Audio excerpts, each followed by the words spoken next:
Hello, and welcome to my top 10 of everything. It's kind of a top 10. It's actually got a few more cars in it than 10, but it is actually a top 10. There are some cars who didn't quite make the top 10 for various reasons. Some of it's price, some of it's availability, some of it's just because it's almost as good as something else out there. And we're going to have a very quick look at what those cars are.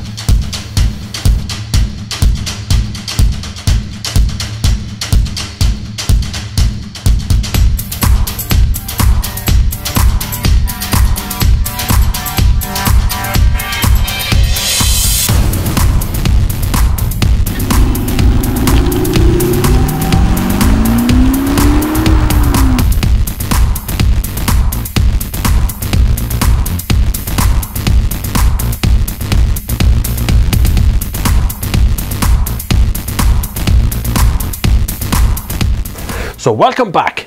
Isn't this kind of pretty? I have my little Christmas tree.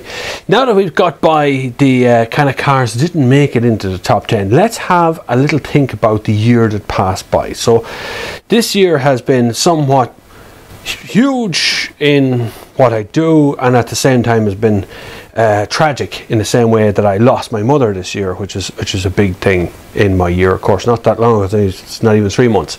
2 months, I think, 2.5 months. But in the middle of all that, Christmas has happened, and we are now at the point of the year when nothing happens. This is the no man's land between Christmas Day and New Year's Day, and it's always a kind of a difficult time to fill. So that's why I'm giving you a top 10 now that we can have a look at. Without further ado, let's get into the top 10, because I know there's going to be a big debate, and I want you to like, comment, subscribe, and give me your top 10. Give me your top 10. I want to know what your top 10 is. Now, these are cars. The cars I'm talking about here now have to be real cars. Lamborghinis just get discontinued out of it straight away. Porsche, all those cars, because number one, I haven't driven them. I'm not looking at anyone in particular, their Porsche.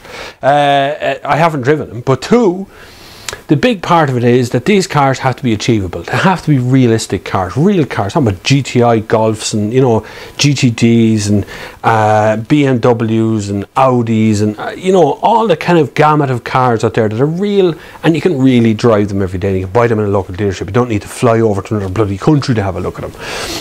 So, with housekeeping done, this has been chosen very simply. So we have price, value for money, availability, drivability, fuel economy. All these things were all taken into account for a top 10. That's why these cars are the top 10. So in 10th place, congratulations, the BMW 4 Series. I'm delighted to say the BMW 4 Series just looks absolutely gorgeous. I know it's a 3 Series coupe. I know you purists out there won't be happy with the number 4, but it is, no doubt, as BMW call it, the 4 Series. They've just announced actually recently that the 4 Series is going to get a 4-door as well. Wouldn't that be just the 3 Series? In 9th is the Mazda 6. I drove the Mazda 6 earlier on this year and last year actually, and the last generation of it as well, and the generation before that, funny enough, and it's just steadily gotten better and better. Unfortunately, its price is a bit of a tricky spot. It is in a tricky position as price towards the rest of the group that is out there. In 8th, something that gets overlooked this year for some reason, Suzuki. I was actually at the launch in UK the Suzuki SX4 cross sport thing. That car, that's actually very, very good, and I would be happy enough to own one of those. They're actually all right for Suzukis. I'm not usually a kind of a Suzuki fan. I wouldn't be a big fan of what they do generally. They've only made a couple of really good cars, an incredibly conservative company, and at the same time they've turned out something a little bit special there in that SX4. In 7th, and this one you will not guess. You will not guess 7th. Go on, try. Comment there. Stick a comment in now before I actually say it. So I'm going to give you 3 seconds. 3, 2, 1. Mercedes E-Class Estate. Guess you didn't see that one coming, huh? Drove it earlier on in the year. It is an incredibly unique experience in a Mercedes range. It feels nothing like a normal E-Class. It just does everything you want a car to do and does nothing really wrong. Particularly if you pick it with an automatic box and a decent diesel engine. You kind of got a really good mix. It's a car you'd be happy driving in across a continent, and you know, you can probably carry everything you pick up along the way as well. It's a huge car. It's lovely. In 6th, and it's actually outside my door, the Citroen C4 Picasso. The reason it's in 6th here is because the top 5 are an amazing bunch of cars, and it's my top 10. Duh. Anyway, the Citroen C4 Picasso is a very, very good car. Insanely quiet cabin, really, really cleverly laid out, loads of little bins and things to put stuff in, a massive boot, simple seat setup, and these fantastically big screens in the front that just tell you everything you need to know about the road. Absolutely top notch, really happy, which means that the top 5 has to be outstanding bunch of cars. Now, in 5th, this is the top 5, of course. We are running right through to the very end. In 5th position, the Seat Leon. Why did I pick this car? Well, Seat Leon has really stepped up the mark. As you know, I am an owner of the previous model Seat Leon, and my chair just creaked in an amazingly strange way. But the previous Seat Leon was an incredibly good car, and this one has stepped up the mark a lot. Slightly worse interior than a VW Golf or a Skoda, but nonetheless still huge improvements across the range, and handling is actually a little bit better than a Golf. Now, the top 4. The top 4 is even more special than the top 5, obviously, this being a man's list. In 4th, the Peugeot 2008. The 2008, if you pick the correct spec, is just all the car you'll need for a long, long period of time for that small family run. I drove it in a 1.6 diesel with these kind of all-weather tyres that were on it as well. Really grippy, really sensible. It's not striking to look at. I can get over that because the rest of the car makes so much sense. Now, top 3. So I'm going to give you a little break to figure out what my top 3 is, because now you know what the top 5, the top 10 is consisting of. So top 3 cars. I want your top 3. Hit them in the comments. So we're going to count now from 10, 9, 8, 7, 6, 5, 4, 3, 2, 1. Hope you commented. Hit the subscribe button there at the top as well, right? And the like button. Anyway, in 3rd, the Audi A3 Saloon. Now, I picked the Saloon particularly out of this because it is better looking than the hatchback. I think it's a better looking car generally, particularly if you put an S-line body kit on it. The 2-litre diesel engines are very good. 1.4 TSI engine is just superb. Brilliant fuel economy with the cylinder shutdown thing, the one that shuts the 2 cylinders off. Superb fuel economy, great performance, really, really nice. S3 is just out of this world, just something else, really, really achievable. Unfortunately, not properly quattro, and you know what I'm talking about there. It's got a Haldex system in it. So the top 2, the last 2 cars remaining in my top 10. The Skoda Octavia Combi comes in 2nd place, and the reason I picked the Combi again is because it's everything you'll ever need in the car. There is nothing else you're going to want in that car. It has huge boot space, back seat. It has a VRS, which is the 2-litre diesel one. I had it a couple of weeks ago. I think it's 180 brake horsepower. Brilliant, brilliant car. It's just, I'd buy it. I'd buy it myself, right? But not, I wouldn't buy it because this other car exists as the number 1 slot.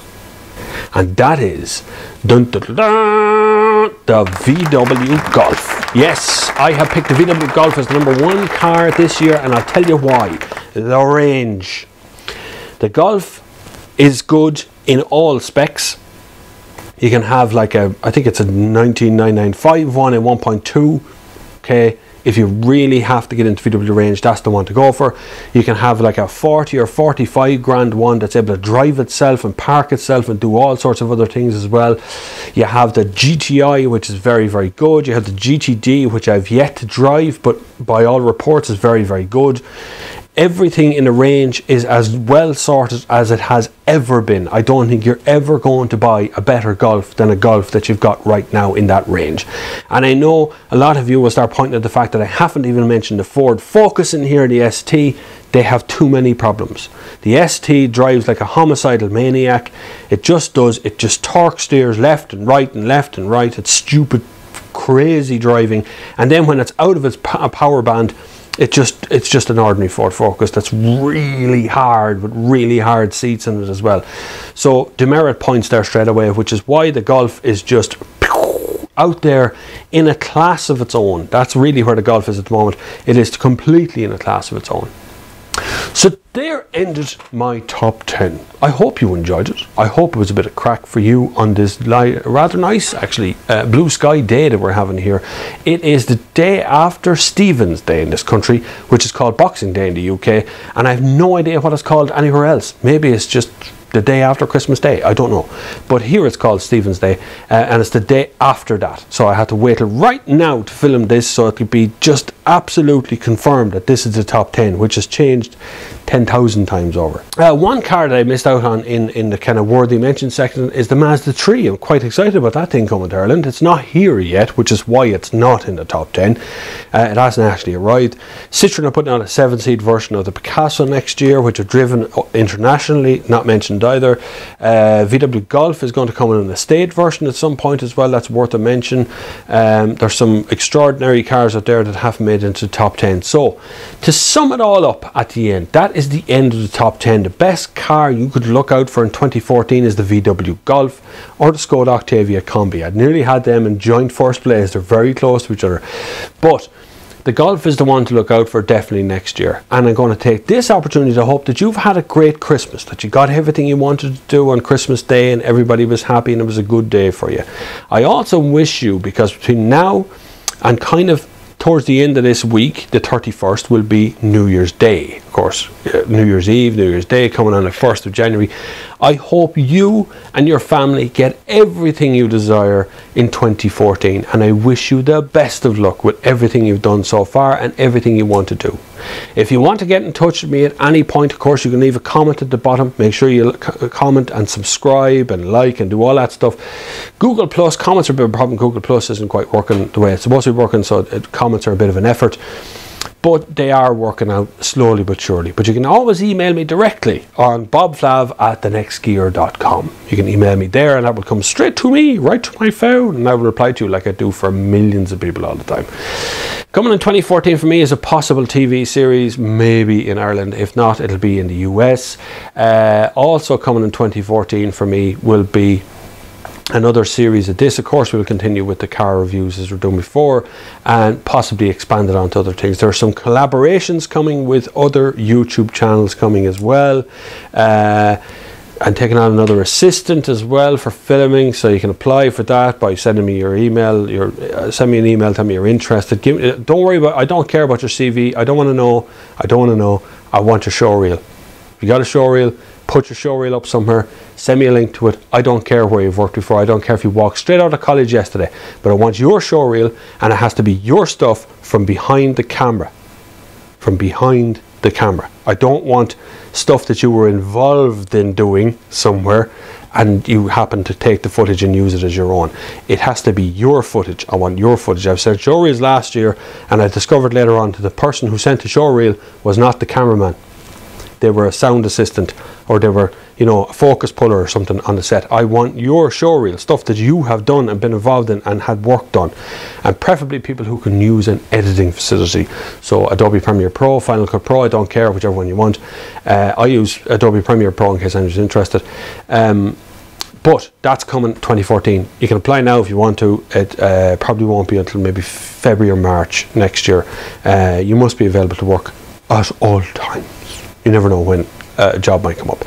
But there's other stuff coming as well. There's a movie coming out for me. There's another movie that I'm involved in very soon. There's another movie that I'm going to be making of my own next year as well. So it's going to be a bit weird come middle of next year. It'll be a bit freaky. I'm planning on filming a movie, a proper movie again, in summer of next year. And we have already filmed a movie this year, which is coming out in the next few days. Nearly finished. So, best of luck with 2014. Enjoy your time. Put down your top 10 in the comments. Best of luck for everything that you want in 2014, and Happy New Year to absolutely all of you. Until next year, I shall see you on the far side.